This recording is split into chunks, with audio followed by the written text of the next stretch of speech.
بالله السميع العليم من الشيطان الرجيم من همزه ونفخه ونفثه بسم الله الرحمن الرحيم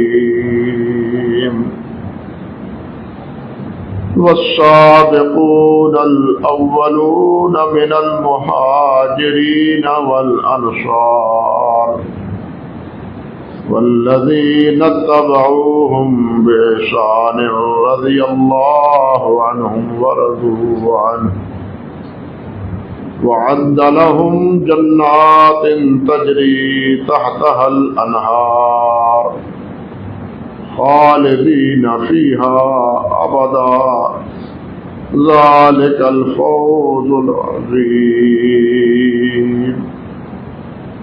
سبحان ربك رب العزة عما يصفون وسلام على المرسلين والحمد لله رب العالمين. محترم معزز سامعین کرام، عزت مآب میری بہنوں اور بیٹیوں، گزشتہ خطبے میں عرض کر رہا تھا کہ تمام صحابہ کرام رضوان اللہ علیہ مجمعین سے محبت مودت یہ ہمارے ایمان کا حصہ ہے، ہمارے ایمان کی علامت ہے۔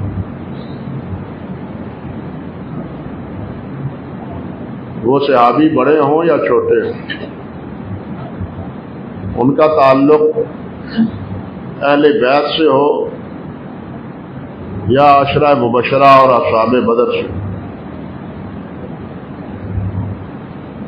ان تمام سے محبت جنہیں نبی علیہ الصلوۃ والسلام کے دیدار کی سعادت حاصل ہوئی، آپ کی مجلس مبارک میں کچھ لمحے گزارنے کا انہیں موقع میسر آیا، ان سے مودت اور ان سے اخوت یہ ہمارا ایمان کا حصہ ہے۔ حدیث میں آتا ہے، صحیح بخاری میں ہے، حدیث تو لمبی ہے، خلاصہ عرض کرتا ہوں۔ نبی علیہ الصلوۃ والسلام نے ارشاد فرمایا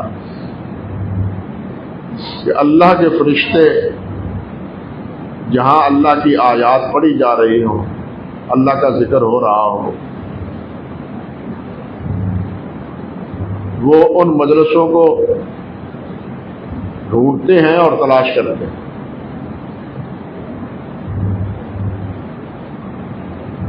جہاں کہیں اللہ کی آیات پڑھی جا رہی ہوں، ذکر و اذکار ہو رہا ہو، وہ دوسروں فرشتوں کو بھی آواز دے دیتے، آ جاؤ آ جاؤ، ادھر آ جاؤ، ہمارا مقصد پورا ہو گیا، جس کی تلاش میں تھے وہ یہاں ہیں۔ دوسرے فرشتے بھی آ جاتے ہیں۔ نبی علیہ الصلوۃ والسلام نے فرمایا کہ وہ اس مجلس کو گھیر لیتے ہیں، اور گھیرنے کے بعد اوپر نیچے کھڑے ہو جاتے ہیں، اس گھیرے ہوئے مجمع کے اوپر نیچے کھڑے ہو جاتے ہیں، حتیٰ کہ آسمان تک ان کا یہ گھیرا پہنچ جاتا ہے۔ اللہ اکبر کبیر۔ اللہ سبحانہ و تعالیٰ پوچھتے ہیں، اللہ کے اللہ تو علام الغیوب، لیکن فرشتوں کی شہادت لینے کے لیے پوچھتے ہیں، کہاں سے آئے ہو، کس مجلس سے اٹھ کے آئے ہو، وہاں کیا ہو رہا ہے؟ بار الہ وہ تیرا ذکر کر رہے ہیں، تیری کتاب کی تلاوت کر رہے ہیں۔ فرمایا وہ کیا چاہتے تھے؟ عرض کرتے ہیں کہ وہ چاہتے تھے کہ یا اللہ ہمیں جنت عطا فرما۔ اچھا، انہوں نے جنت دیکھی ہے؟ عرض کرتے ہیں مولا کریم انہوں نے جنت نہیں دیکھی. اگر جنت کو دیکھ لیں تو پھر عرض کرتے ہیں مولا کریم جنت کو دیکھ لیں تو پھر ان کی محبت تو 2 چاند کیا 6 چاند ہو جائے, اور اس کی طلب اور اس کی تڑپ میں تیرا ذکر اور تیری حمد و ثنا وہ کہیں زیادہ بڑھ جائے. قصہ مختصر, اللہ سبحانہ و تعالیٰ ارشاد فرماتے ہیں کہ تم گواہ رہو میں نے انہیں معاف کر دیا اور ان کے نام جنت لکھ. رشتے عرض کرتے ہیں کہ مولا کریم ایک آدمی ان میں بھی تھا, وہ چلا جا رہا تھا تو ان کی باتیں سن کے اس میں آ گیا, وہ جس مجلس سے ذکر میں شامل نہیں تھا, بس جاتا جاتا آ کے بیٹھ گیا. اللہ سبحانہ و تعالیٰ ارشاد فرماتے ہیں کہ اس کو بھی بخش, اس کا نام بھی بخشش میں شامل کر اور اہل جنت میں شامل کر. اللہ اکبر. اور ساتھ اللہ ذو الجلال فرماتے ہیں اس لیے کہ یہ ایسے جلیس ہیں کہ جن کے پاس بیٹھنے والا وہ بد نصیب نہیں ہو سکتا. یہ مجلس ذکر کو اٹینڈ کرنے والے, اس میں بلا ارادہ بیٹھنے والا وہ بھی محروم نہیں ہے. اور جسے سید الاولین والآخرین کی مصاحبت حاصل ہو, ان کی مجلسوں میں بیٹھا ہو, ان کے پیچھے نمازیں پڑھی ہوں, ان سے مل کے جہاد کیا ہو, انہی کے حکم پر اپنی جانیں اور اپنے مال نشاور کیے ہوں, کیا ان کی خوش قسمتی کا اندازہ لگایا جا سکتا ہے؟ اس کا درجہ دائرہ اور حد بندی کی جا سکتی ہے؟ یہ تو عام مجلس ذکر میں بیٹھنے والوں کا یہ عالم ہے. لیکن کچھ بدبخت بد نصیب ایسے ہیں کہ آپ کی مجلس میں بیٹھنے والوں کو بھی معاف نہیں کرتے. انا للہ و انا الیہ راجعون.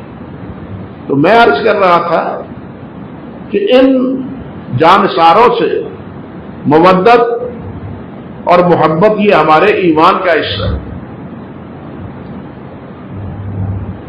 سب سے پہلے امام صاحب امام ابو حنیفہ رحمۃ اللہ علیہ کی طرف کتاب منسوب ہے الفقہ الاکبر, جو عقائد پر مشتمل ہے, عقیدوں پر. اس کتاب سے لے کے یہ پہلی کتاب ہے جو عقیدے کے حوالے سے باقاعدہ لکھی گئی. اس کتاب سے لے کے 14ویں صدی تک جتنے علماء نے کتابیں عقیدے پر لکھی وہ 10 20 17 نہیں, درجنوں کے حساب سے کتاب السنہ کے نام پر, عقیدے کے نام پر جو بھی کتابیں لکھی گئی ہیں ان تمام میں اس بات کا عقیدہ اور اظہار کیا گیا ہے کہ صحابہ کرام رضوان اللہ علیہ مجمعین کے ساتھ مودت اور محبت عین ایمان ہے, اور ان کے بارے میں کف لسان یہ ہمارے لیے لازم ہے. زبان سے کچھ نہیں انہیں کہنا, ان کی کوئی برائی بیان نہیں کرنا. یارو اللہ ذو الجلال والاکرام کے پیارے پیغمبر نے تو ارشاد فرمایا اذکروا موتاکم بالخیر, عموماً فرمایا اذکروا موتاکم بالخیر, کہ اپنے مرنے والوں کا اچھا ذکر کرو, اس کی بھلائیاں ذکر کرو, اس کی نیکیاں یاد کرو, اور ان کی نیکیاں یاد کر کے خود نیک بننے کی کوشش کرو. اذکروا موتاکم بالخیر, یہ تو عام ہمارے لیے ہے. تو جو ہیں صحابہ کرام رضوان اللہ علیہ مجمعین, ان کے تذکرے خیر کی بجائے شر میں کسے کیے جائے,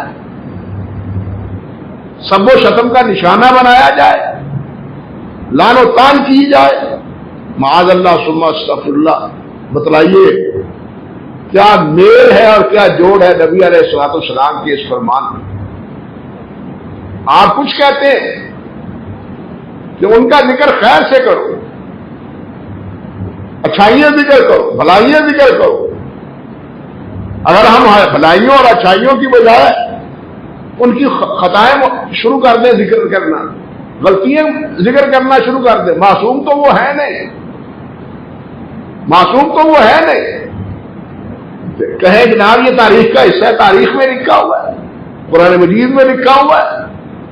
وہ اللہ کے بندوں کو عقل کی بات کرو۔ اللہ ذو الجلال نے تو آدم علیہ السلام کے بارے میں بھی فرمایا کہ آدم علیہ السلام شیطان کے ہتھے چڑھ گئے، تو کہو نا آدم بھی گمراہ تھا، معاذ اللہ ثم استغفر اللہ۔ اللہ ذو الجلال نے فرمایا کہ موسیٰ علیہ السلام نے اقرار کیا کہ مجھ سے وہ قتل ہوا تو میں اس وقت ظالمین میں سے تھا، کہو موسیٰ علیہ السلام گمراہ ہے، معاذ اللہ ثم استغفر اللہ۔ بھائی اللہ ذو الجلال نے تو ہمیں خبردار کرنے کے لیے بلکہ ان خطاؤں کو معاف کر دینے کا بھی ساتھ ذکر کیا ہے، وہ زبان پر کیوں نہیں لاتے؟ بات سمجھے یا نہیں سمجھے؟ اللہ ذو الجلال نے آدم علیہ السلام کو معاف کیا، موسیٰ علیہ السلام کو معاف کیا، باقی انبیاء سے جو ہوا ان سے بھی معاف کیا، تو اس معافی کا تذکرہ کیوں نہیں کرتے؟ اسی طرح اللہ ذو الجلال کے پیارے پیغمبر حضرت محمد رسول اللہ صلی اللہ علیہ وسلم کے بارے میں بھی اللہ ذو الجلال نے معافی کا اعلان کیا ہے کہ میں نے انہیں معاف کر دیا، عفا اللہ عنہم، اللہ نے انہیں معاف کر دیا۔ اللہ ذو الجلال نے فرمایا میں ان پر راضی ہوں، اللہ نے فرمایا میری جنت ان کے لیے، کل وعد اللہ حسنا، سب کے ساتھ میرا جنت کا وعدہ ہے کہ میں تمہیں جنت دوں۔ یہ یاد کیوں نہیں آتا؟ آخر آپ بتلائے، بات ادھر ادھر بکھر جاتی ہے۔ سیدہ عائشہ صدیقہ رضی اللہ تعالی عنہ، عبداللہ بن ابی یہودی نے انہیں بدنام کرنے کے لیے، نبی علیہ السلام کے گھرانے پر دھبا لگانے کے لیے، اس ظالم نے حضرت عائشہ کے خلاف رضی اللہ تعالی عنہ کے خلاف ایک داستان گھڑی اور حضرت عائشہ رضی اللہ تعالی عنہ کی کردار کشی کی۔ سمجھ گئے نا؟ کردار کشی کی، اور اس کے پروپیگنڈے میں جو نبی علیہ الصلوۃ والسلام کے ساتھی تھے، جانسار تھے، اس پروپیگنڈے سے وہ بھی متاثر ہوئے، مصطفیٰ بھی متاثر ہوئے۔ اسی طرح حسان بھی متاثر ہوئے اور صحابہ بھی متاثر ہوئے۔ تو اللہ ذو الجلال والاکرام نے انہیں معاف کیا یا نہیں کیا؟ یا وہ ماخوذ اور مجرم ہے اللہ ذو الجلال کے ہاں؟ پروپیگنڈا ایسا عنصر ہے، اب تو پروپیگنڈے کا دور اس دور سے تو بہت ہی اس کا تصور ہی اب نہیں کیا جا سکتا۔ ایک بات جو مہینوں بعد کسی کے کانوں میں پڑتی تھی، وہ منٹوں اور سیکنڈوں میں جناب ساری دنیا میں پھیل جائے، جائز بھی اور ناجائز بھی۔ صحابہ کرام رضوان اللہ علیہ اجمعین کو ہم معصوم نہیں سمجھتے، معصوم صرف انبیاء کرام علیہ السلام، ان سے اگر خطائیں ہوئی ہیں تو اللہ نے ان کو معاف کرنے کا وعدہ بھی فرمایا ہے۔ اللہ نے ان کے ساتھ جنت کا کلو وعد اللہ حسنہ کہہ کے جنت کا وعدہ بھی دیا ہے۔ کیا اللہ ذو الجلال کا وعدہ غلط ہو سکتا ہے؟ اللہ کا دیا ہوا وعدہ وہ خطا پر مبنی ہو سکتا ہے؟ قطعاً نہیں۔ اور پھر ایک جگہ نہیں کئی جگہ یہی فرمایا، جس طرح اس آیت میں بھی ہے، رضی اللہ عنہ ورضوا عنہ، اللہ ان پر راضی اور وہ اللہ پہ راضی۔ اللہ ان پر راضی، اللہ کو اس پر راضی ہو جائے، ہم اس پر ناراض ہوں تو پھر ہم کس تفکیک میں شامل ہوئے؟ ہم اللہ کے طبقے میں، اللہ کے فکر میں، یعنی اللہ کے فیصلے کے بارے میں ہم گویا کہ مطمئن نہیں ہیں۔ بھائی مومن تو اللہ کے فیصلے پر مطمئن ہوتا ہے، وہ کافر اور منافق ہے جو اللہ اور اللہ کے رسول کے فیصلے پر مطمئن نہیں ہوتا۔ مومن کو اطمینان حاصل ہو جاتا ہے جب اللہ اور اللہ کے رسول کی گواہی مل جاتی ہے۔ اور صحابہ کرام رضوان اللہ علیہ اجمعین کے بارے میں اللہ سبحانہ و تعالیٰ نے ایک جگہ نہیں متعدد مقامات پر، بلکہ آپ حیران ہو گئے کہ جس طرح علماء نے نبی علیہ السلام کی سیرت طیبہ قرآن سے اخذ کی، یہ قرآن مجید میں نبی علیہ السلام کی سیرت کیا ہے،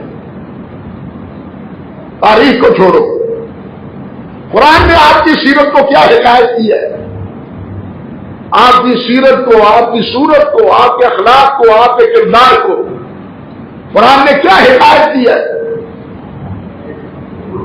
سیرت نبوی پر زبان قرآن مجید۔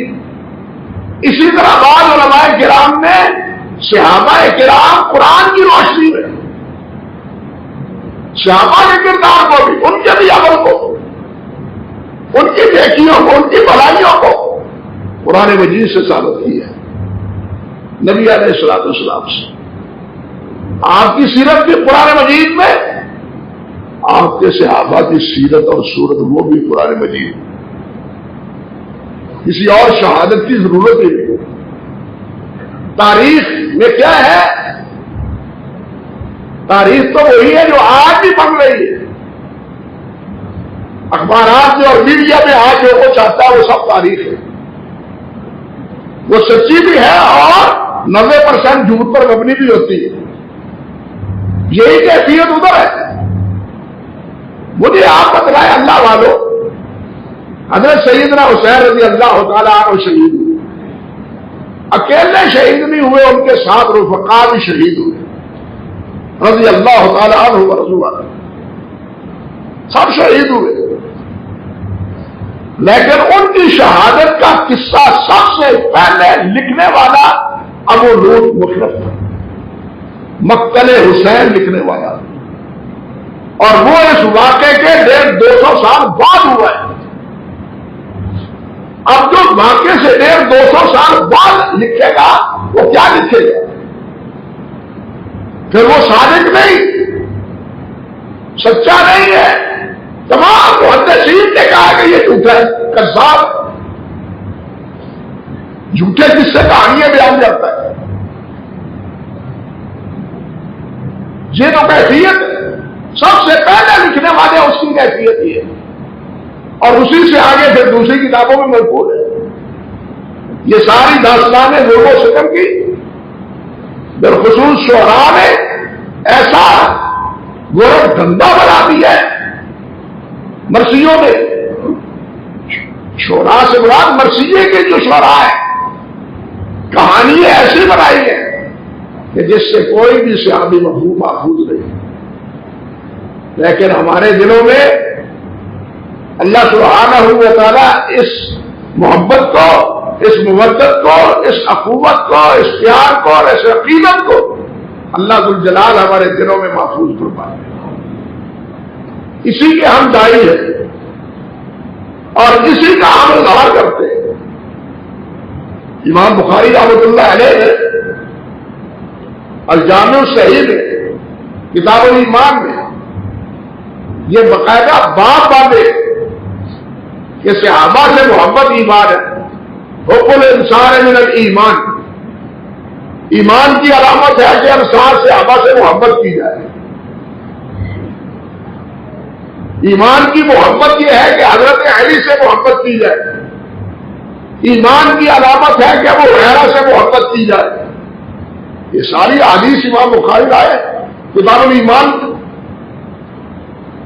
اور یہ حدیث دوسری حدیث کی کتابوں میں بھی موجود ہے۔ اس لیے صحابہ کرام سے محبت ہمارے ایمان کا حصہ ہے، اور ان سے بغض، ان سے عداوت، یہ سراسر نفاق کا اور بغاوت کا حصہ ہے. اسلام کا اس فکر سے کوئی علاقہ اور کوئی تعلق نہیں. ہمارے جتنے اسلاف ہیں اللہ کروڑ ہم پر رحمتیں فرمایا، انہوں نے جو کچھ فرمایا ہے اکثر و بیشتر ہم اس سے آگاہ نہیں ہوتے اور فرقو بننے کا شکار ہو جاتے. آپ اندازہ کریں کہ حضرت بشر حافی رحمۃ اللہ علیہ یہ امام احمد بن حنبل رحمۃ اللہ علیہ کے معاشر ہے، وقت کے بہت بڑے عابد اور زاہد ہیں. ان سے کسی نے پوچھا کہ آپ بتلائیے حضرت معاویہ افضل ہے یا حضرت عمر بن عبد العزیز افضل ہے؟ آج کل یہ مسئلہ چلتا ہے حضرت معاویہ افضل ہے یا حضرت عمر بن عبد العزیز افضل ہے. حضرت بشر حافظ فرماتے ہیں رحمۃ اللہ علیہ کہا معاویہ افضل بن سدے میں آتے ہیں مثل عمر بن الخطاب، عمر بن عبد العزیز. فرماتے ہیں کہ اگر 600 افراد بھی عمر بن عبد العزیز جیسے مل جائے تو وہ سارے معاویہ کا مقام نہیں پا سکتے. ان 600 سے افضل ہیں جو سارے 600 کے 600 حضرت عمر بن عبد العزیز کا ہم لوگ کردار رکھتے ہو، لیکن ان کا بھی ہم لوگ کردار حضرت معاویہ رضی اللہ تعالیٰ عنہ سے نہیں مل سکتا. امام احمد بن حنبل رحمۃ اللہ علیہ ان سے کسی نے پوچھا کہ کچھ لوگ وہ ہیں جو حضرت معاویہ رضی اللہ تعالیٰ عنہ کو نبی علیہ السلام کا قاتل نہیں سمجھتے، ان پر دوبارے کام دراز کرتے. انہوں نے فرمایا لا تجالسو ولا تواکلو ولا تشارکو وَإِذَا مَرَّ فَلَا تَعُدْ. اللہ اکبر کبیر. فرمایا نہ اس سے ملو، اس کی مجلسوں پہ نہ جاؤ، اس کے ساتھ مل کے نہ کھاؤ، ان کے ساتھ مل کے پانی نہ پیو. اگر وہ بیمار پڑ جائے تو ابھی عیادت کرنے کے لیے نہ جاؤ، پڑا رہے بیمار. حالانکہ بیمار کی عیادت یہ بھی نبی علیہ السلام کا دین کا ایک حکم ہے. مسلمان کے جو مسلمان پر حق ہے ان میں ایک حق یہ ہے کہ جب وہ بیمار ہو اس کی عیادت کی جائے، جب وہ فوت ہو جائے اس کا جنازہ پڑھا جائے. یہ مسلمان کے مسلمان پر حق ہے. لیکن وہ کیا فرماتے ہیں کہ اگر وہ بیمار پڑ جائے فلاں تو اس کی عیادت بھی نہ کرو، علاج کرسی نہ مت کرو. ضرورت بھی ایسے آدمی کے بارے میں پوچھ لیں. امام عبداللہ ابن مبارک رحمۃ اللہ علیہ جو بہت بڑے محدث بھی ہیں، مورخ بھی ہے، مفسر بھی ہے، عابد بھی ہے، زاہد بھی ہے، مجاہد بھی ہے، تمام خوبیوں کا مجموعہ. عبداللہ ابن مبارک سفیان بن عیینہ فرماتے ہیں رحمۃ اللہ علیہ کہ صحابہ کرام رضوان اللہ علیہ مجمعین کے جتنے کردار اعمال تھے کوئی عمل ایسا نہیں جو عبداللہ ابن عمر نہ کیا. کمی ہے تو صرف ایک چیز کی کہ عبداللہ بن مبارک کو نبی علیہ السلام کی زیارت نہیں ہوئی. بس اس کمی کی وجہ سے پیچھے رہ گئے، ورنہ کوئی نیکی نہیں ہے، کوئی عمل نہیں ہے جو صحابہ کرام نے کیا ہو اور امام عبداللہ ابن مبارک نے نہ کیا ہو. اللہ اکبر کبیر. عبداللہ بن مبارک رحمۃ اللہ علیہ سے پوچھا گیا کہ حضرت معاویہ افضل ہے یا عمر بن عبد العزیز افضل ہے؟ فرمانے لگے یہ کیا سوال ہے.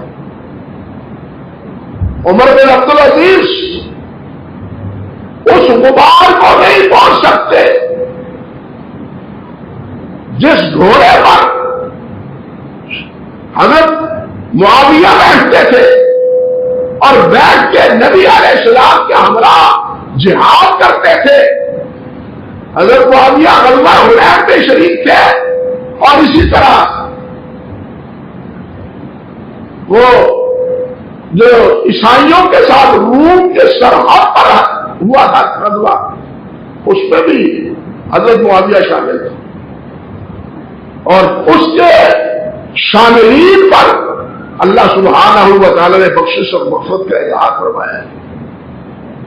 فرماتے ہیں کہ وہ جو نبی علیہ السلام کے ہمراہ جس گھوڑے پر بیٹھ کے لڑتے تھے کفار کے ساتھ، اس کے ٹانکوں اس کے پاؤں سے جو غبار اٹھتی گھوڑے کے ناک میں پہنچتی، اس غبار کو نکال کے ایک اموختہ ایک چھوٹا سا وجود بنا لیا جاتا تو وہ وجود بھی عمر بن عبدالعزیز سے افسر ہوتا،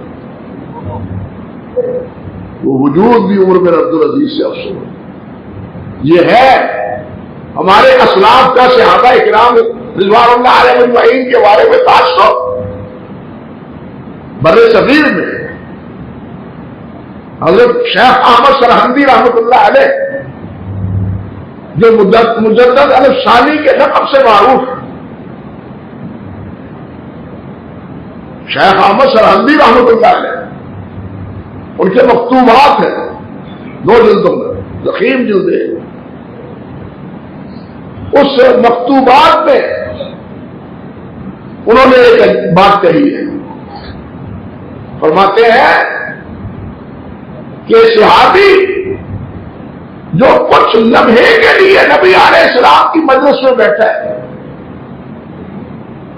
آپ کی زیارت کی ہے، آپ کی مجلس میں بیٹھا ہے، چند لمحے کے لیے، زیادہ وقت نہیں گزارا، وہ اتنے بیٹھنے میں وہ مقام اور وہ درجہ اخلاص کا اللہیت کا حاصل کر لیتا ہے جو ولی مجاہدے کر کر کے عبادتیں کر کر کے اپنی انتہا کو پہنچ جاتا ہے. یہ پہلی مجلس میں ہی وہاں پہنچ جاتا ہے. اور پھر یہ کہہ کے انہوں نے ایک مثال دی. فرماتے ہیں دیکھو تابعین میں نبی علیہ السلام نے فرمایا ان خیر التابعین کہ بہترین تابعین میں کون ہے؟ اویس قرنی. اویس قرنی سب سے بہتر ہے.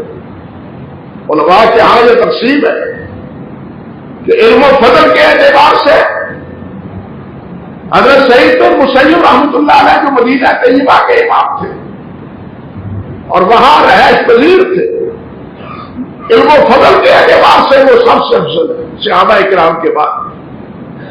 لیکن ورع اور تقوی، زہد، پرہیزگاری، ذکر و اذکار، اس میں نبی علیہ السلام کے اس فرمان کے مطابق حضرت اویس قرنی افضل ہیں.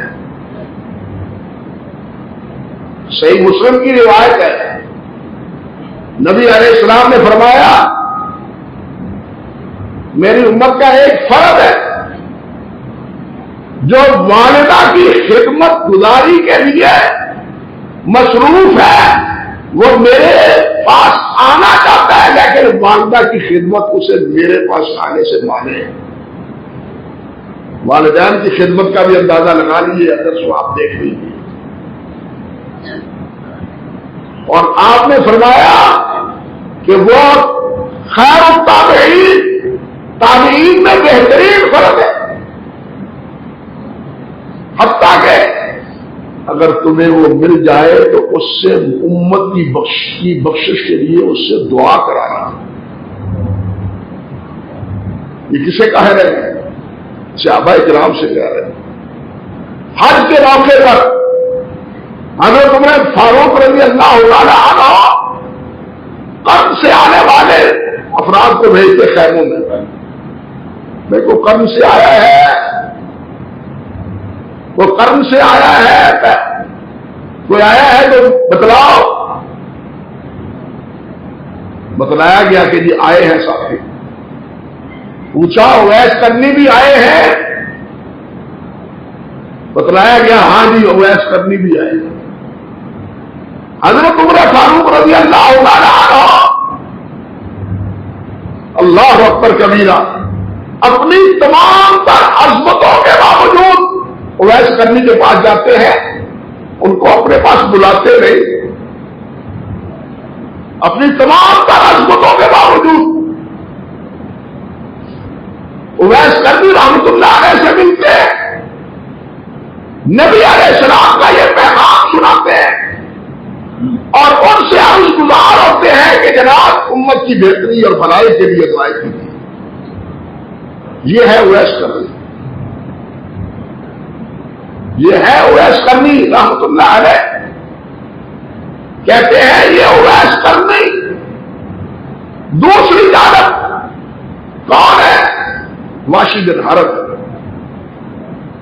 واشی بن حرب کون؟ حضرت حمزہ رضی اللہ تعالی عنہ کا قاتل. وہ آتا ہے نبی علیہ السلام کی خدمت میں, اسلام قبول کرتے ہیں. نبی علیہ السلام فرماتے ہیں واشی تیرا اسلام قبول ہے لیکن میرے سامنے نہ آنا, مجھے میرا چچا یاد آ جاتا ہے جو حشر اس سے ہوا تھا. حضرت واشی اس کے بعد نبی علیہ السلام کے سامنے سے نہیں گزرتے تھے آپ کے اسی فرمان کی وجہ سے. مجدد صاحب فرماتے ہیں کہ اس اویس کرنی سے وہ واشی بن حرب بھی افضل ہے جو ایک لمحے کے لیے نبی علیہ السلام کی مجلس میں بیٹھا. یہ ہے اہل سنت کا عقیدہ, یہ ہے ہمارے علماء سلف کی فکر. ہم لوگ کہتے ہیں شعبی ہے نا جو شعبی ہے نا جی, ہم سمجھتے نہیں کہ وہ شعبی کس کیا ہے. اللہ وحدہ شریف کے پیارے پیغمبر صلی اللہ علیہ وسلم نے تو فرمایا اللہ اکبر کبیرہ لا یبلغنی احد من اصحابی عن احد شیئا فانی احب ان اخرج الیہ وانا سعید الصدر. خبردار خبردار میرے ساتھیوں کے بارے میں کوئی ایسی بات نہ کرے کہ فلاں نے یہ کیا, فلاں نے یہ کیا, فلاں نے یہ کیا, اس سے یہ ہوا, اس سے یہ ہوا. کوئی ان کی کمی کوتاہی میرے سامنے ذکر نہ کرے. یہ اللہ کے رسول فرماتے ہیں. کیوں؟ جس کے بارے میں اس طرح کی بات کہی جائے تو دل پہ ایک داغ اور ایک نشان ضرور بن جاتا ہے. یار یہ بندہ ہے, یہ کیسا انسان ہے. نبی علیہ السلام نے فرمایا مجھے میرے ساتھیوں کی کوئی کمزوری بیان نہ کرو, میں چاہتا ہوں کہ اس دنیا سے سلیم الصدر جاؤں, میرے سینے میں ان کے بارے میں کوئی نفرت نہ ہو, میرے دل میں ان کی محبت ہو, نفرت نہ ہو. اس لیے میرے صحابہ کے بارے میں کوئی بات کرا ہی نہ دو. بلکہ ایک موقع پر تو آپ نے یہ بھی فرمایا اللہ اکبر کبیرہ. اور یہ واقعہ بھی آپ دیکھیے ابو بکر صدیق ہے, صحیح بخاری کی روایت ہے. عمر فاروق رضی اللہ تعالیٰ عنہ سے ایک معمولی سی رنجش پیدا ہوئی. حضرت ابو بکر صدیق نے عمر فاروق سے معذرت بھی کی, مگر حضرت عمر فاروق ذرا غصے کی طبیعت رکھتے تھے. جاؤ جاؤ میں نہیں معاف کرتا. پریشانی کی حالت میں ابو بکر نبی علیہ السلام کی خدمت میں حاضر ہوئے, سارا قصہ سنا دیا. اتفاقاً بعد میں عمر فاروق بھی پہنچ گئے, وہی اکٹھے ہو جاتے. نبی علیہ السلام قصہ سن چکے, مگر فرمایا کیا حالان تم تارکونی صاحبی, اور میرے وجہ سے میرے صاحب کو تم چھوڑنے کے لیے تیار نہیں ہو, اور یہی دیکھ لو کہ یہ میرا صاحب ہے, میرا ساتھی ہے, نائب کے ساتھ یہ کردار ادا کرو, ان کے ناپوت غار کرو. حالان تم تارکونی صاحب, میرے صاحب ہونے کی وجہ سے. اور ابو بکر تو وہ ہے یہاں یہ بھی سمجھیے اللہ فرماتے ہیں رحمہ فرمان اس یقول صاحب لا تحزن، جب اللہ کا نبی اپنے صاحب سے کہہ رہا تھا کہ لا تحزن، غم نہ کھا، خوف نہ کھا، پریشان ہونے کی ضرورت نہیں ہے، تھانے کے اوپر غار کے تھانے کے اوپر کفار کھڑے ہیں، ابو بکر اور نبی علیہ السلام ان کے پاؤں مبارک اور یعنی ان کے پاؤں دیکھ رہے ہیں، نبی علیہ السلام بھی اور حضرت ابو بکر صدیق بھی۔ اور پھر کیا ہوا؟ حضور وہ تو سر پہ آ گئے ہیں، حضور سر پہ آ گئے ہیں، فرمایا لا تحزن ان اللہ معنا، غم نہ کرو، اذ یقول لصاحبہ لا تحزن ان اللہ معنا، اللہ ہمارا ساتھی ہے، غم مت کرو۔ یہاں اللہ ذو الجلال والاکرام نے نبی علیہ السلام کی زبان سے ابو بکر صدیق کو ابو بکر نبی علیہ السلام کا صاحب قرار دیا، اور علامہ قرطبی نے لکھا ہے تفسیر میں اسی آیت کے تحت کہ ابو بکر صدیق کی جو صحابیت سے انکار کرتا ہے وہ مسلمان نہیں ہے۔ کیوں؟ اس لیے کہ وہ قرآن مجید کی آیت کا انکار کرتا ہے۔ قرآن میں اللہ نے ان کو صاحب کہا ہے، جو ان کو صاحب نہیں مانتا وہ قرآن مجید کی آیت کا انکار کرتا ہے، قرآن مجید کی ایک آیت کا انکار بھی کفر ہے۔ بات سمجھے یا نہیں سمجھے؟ دوسری بات بھی سنا دو، فرماتے ہیں اذ یقول لصاحبہ لا تحزن ان اللہ معنا، اللہ ہمارے ساتھ ہے۔ موسیٰ علیہ السلام نکلے تھے، بنی اسرائیل ساتھ تھے، دریا آگے تھا، فرعون کا لشکر پیچھے تھا۔ لشکر کو دیکھ کے بنی اسرائیل پکار اٹھے انا لمدرکون، پکڑے گئے، مارے گئے، کہیں نہیں جا سکتے، پیچھے دشمن ہے، آگے سمندر ہے، کہاں جائیں گے، مارے گئے، انا لمدرکون، پکڑے گئے۔ موسیٰ علیہ السلام نے کیا کہا؟ ان ربی معی، میرا رب میرے ساتھ ہے، ہم یہاں پر نہیں جائیں گے، سمندر ہمارا راستہ نہیں روکے گا، میرا رب میرے ساتھ ہے۔ علماء نے یہاں ایک بات لطیف کہی، اور وہ بھی علامہ قرطبی نے ذکر کی، اور وہ اس سے پہلے امام ابن العربی سے نقل کرتے ہیں، وہ اپنے دادا استاد سے نقل کرتے ہیں کہ دیکھو موسیٰ علیہ السلام نے کہا تھا میرے ساتھ میرا رب ہے،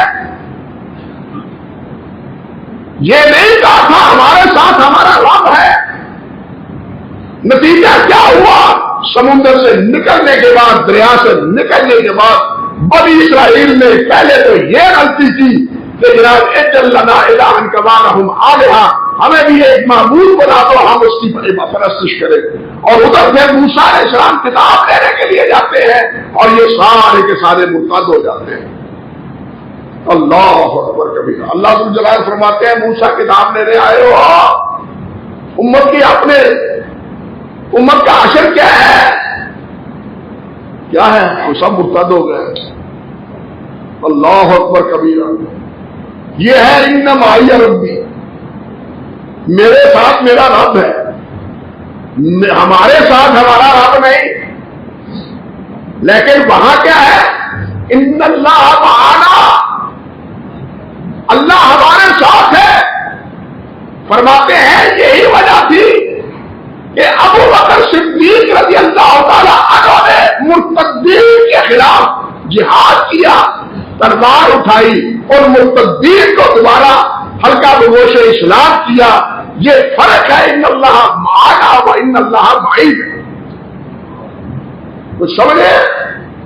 وہاں مرتد ہو گئے، یہاں ابو بکر جو جس کو معیت الہی حاصل تھی، یہ معیت خاص عامہ نہیں ہے، خاصہ ہے، خاص الخاصہ ہے، یہ معیت ان کو حاصل تھی، وہ تو مرتد ہو گیا، انہوں نے مرتدوں کو اسلام قبول کروایا. یہ برکت کس کی ہے؟ ان اللہ معنا، اللہ اکبر کبیرہ. تو یہ ہے نبی علیہ السلام کے ساتھی اور یہ ہے نبی علیہ السلام کے رفیق. اللہ سبحانہ و تعالی انہی کے ساتھ ہماری مودت اور اخوت ہمیشہ قائم رہے اور اللہ سبحانہ و تعالی انہی کے ساتھ ہمارا حشر کرے. حضرت انس رضی اللہ تعالیٰ عنہ صحیح بخاری کی روایت ہے، حضرت انس فرماتے ہیں نبی علیہ السلام نے فرمایا قیامت کے دن کو اس کے ساتھ اٹھے گا جس سے محبت کرتا ہے.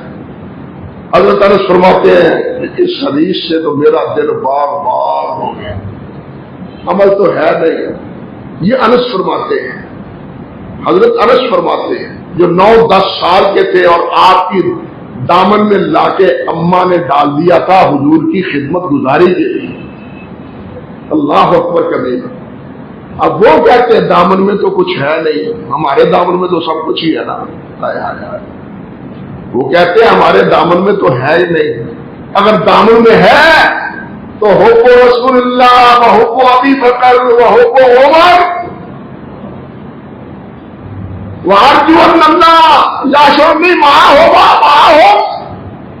ہمارے دامن میں کچھ نہیں، اگر دامن میں ہے تو اللہ کے رسول کی محبت ہے، ابو بکر کی محبت ہے، عمر کی محبت ہے، اور امید ہے کہ انشاءاللہ انہی کے ساتھ ہمارا حشر ہوگا. ہماری محبت بھی انہی کے ساتھ اور اللہ ہمارا حشر بھی ان کے ساتھ فرمائے. اقول قولی ھذا استغفر اللہ لی ولکم ولسائر المسلمین.